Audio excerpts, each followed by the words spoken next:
Good morning, my fellow Canadians. Coffee and inspiration once more. I've gone on, this is going to be sort of elements from previous posts in this. I am sitting here and I am absolutely freaking outraged. One of the sacred, and this is not an exaggeration, one of the absolute most sacred elements of a democracy is the right to vote and the knowledge that your vote will be counted and the belief that what the majority says will be the result. Okay? Now, I've seen totalitarian regimes. I've been behind the Iron Curtain.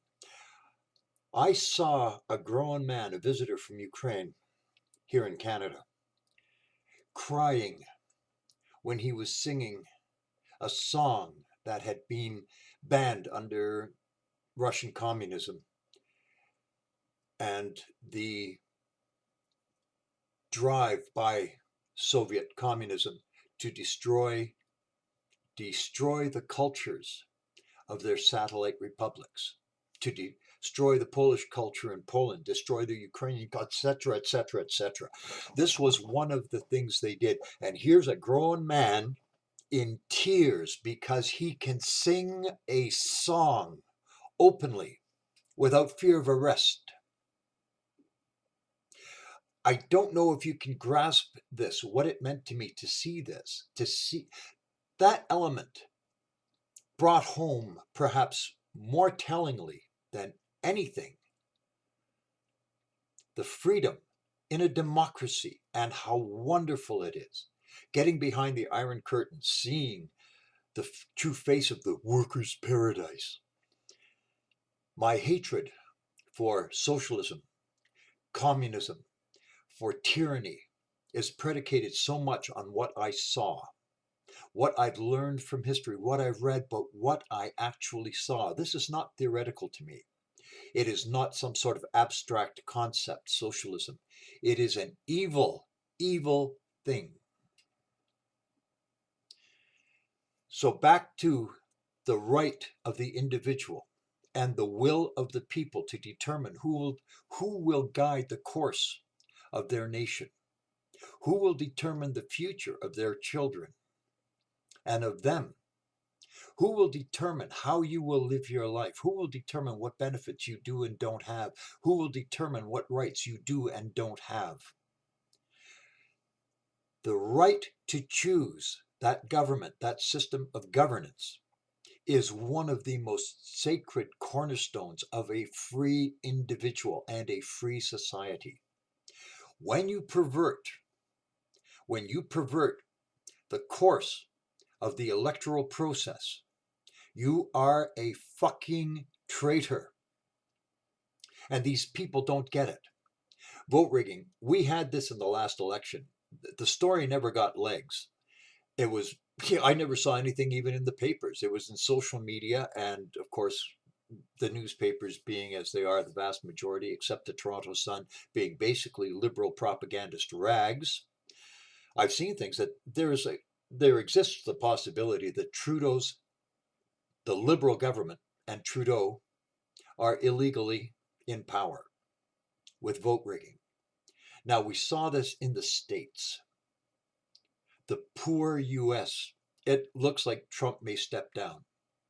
It's it's so it's such a hodgepodge right now. It's such a goddamn mess. The widespread voter fraud, the perversion of the democratic process. Anybody involved in that, in the old days, in the Canada I grew up in, someone like that would have been publicly executed, put against a wall and shot, and justifiably so. If I ever got my hands on someone who had perverted the democratic process, and if in some world the government said to me, we're going to shoot these people for a proven case of treason, I would pay to put a bullet into that person. Do you understand? That's how strongly I feel about that.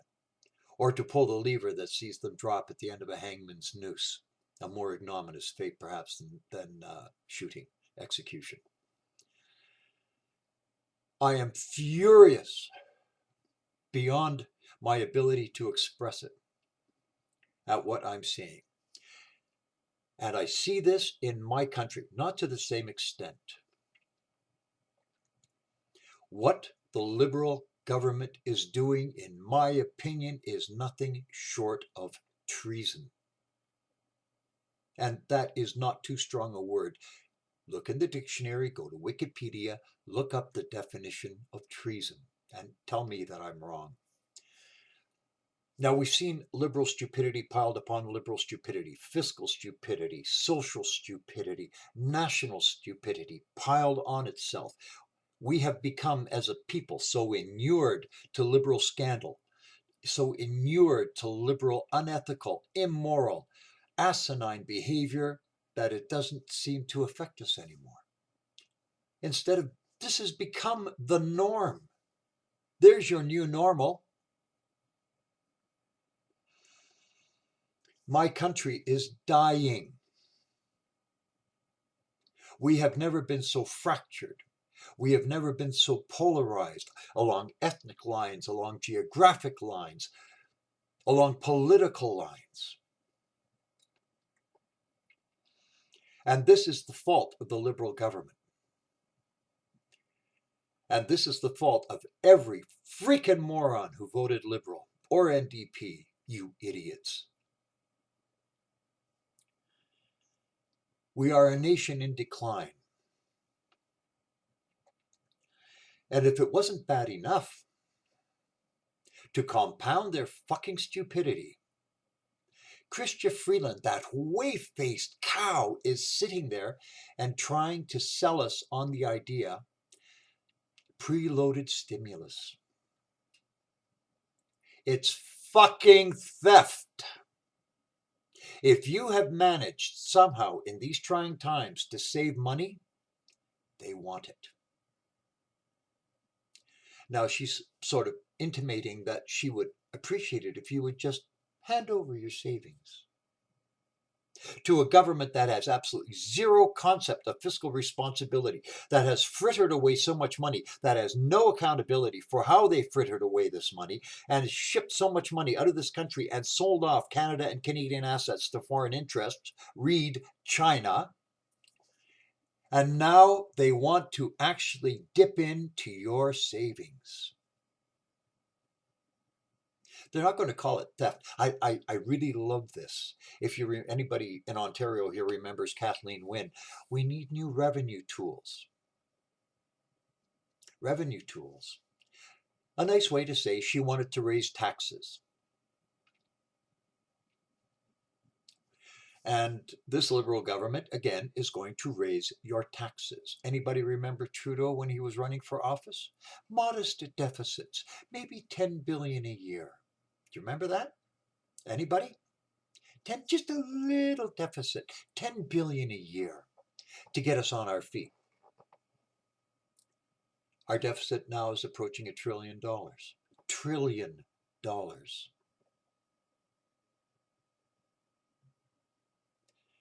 And people still support them. People still excuse their behavior. Or, perhaps even worse, apathetically sitting there going, oh, de-doy. What will it take? What will it take? How much further will the Canadian people allow this venal, corrupt government to dig into their pocket? Your savings. I've gone on before about what they're doing with the pension plan. Now I read the pension plan is investing $141 million in coal-fired plants in China. Your money, your future.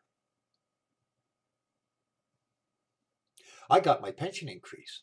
I got $28 a month. Ooh. After working 45 years, I got $28 per month.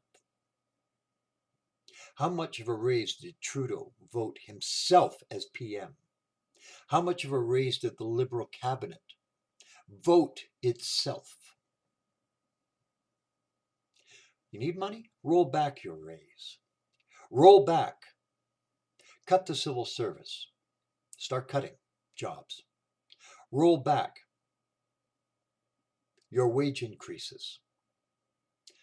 There's a preloaded stimulus. We were a nation that believed in plain speech. I grew up with plain speech.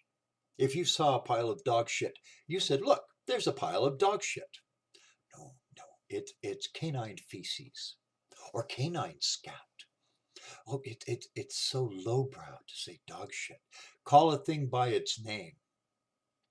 Treason is treason. Malfeasance is malfeasance. Ineptitude is ineptitude.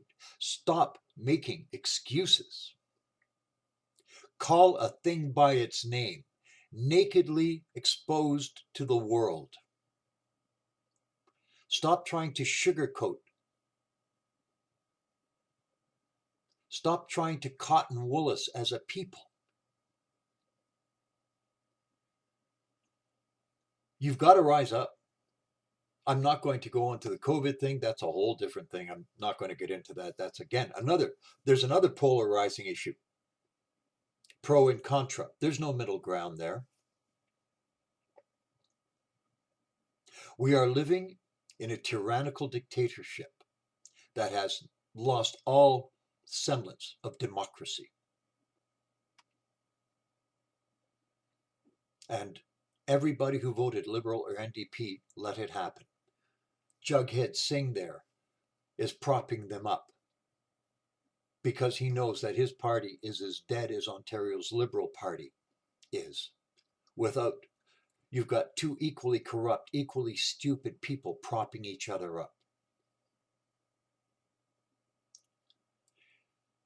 The Canadian people have to wise up, and to the law enforcement officials and to the military.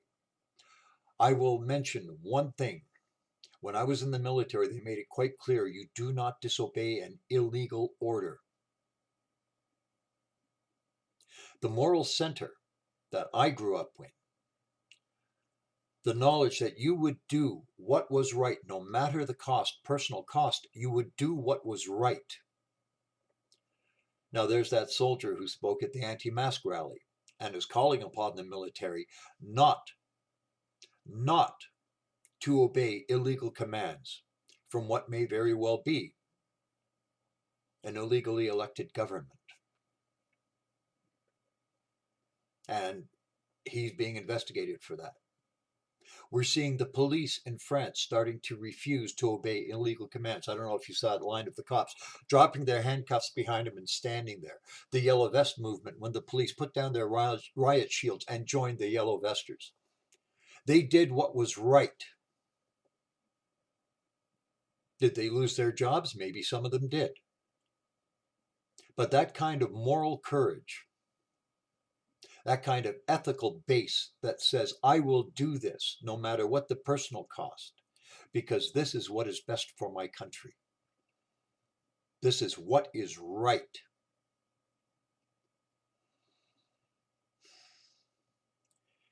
Everybody who participated in circumventing a free and fair election is a fucking traitor. And under, I don't know what the laws are now regarding treason, but upon conviction, I would see these people no slap on the wrist, 20 years, hard time. Send a lesson, send a message. This will not be tolerated. We will not go down the path of tyranny. We will not go down the same road as the Soviet Union or currently Venezuela. The Canadian people have to stand and rise up and say enough.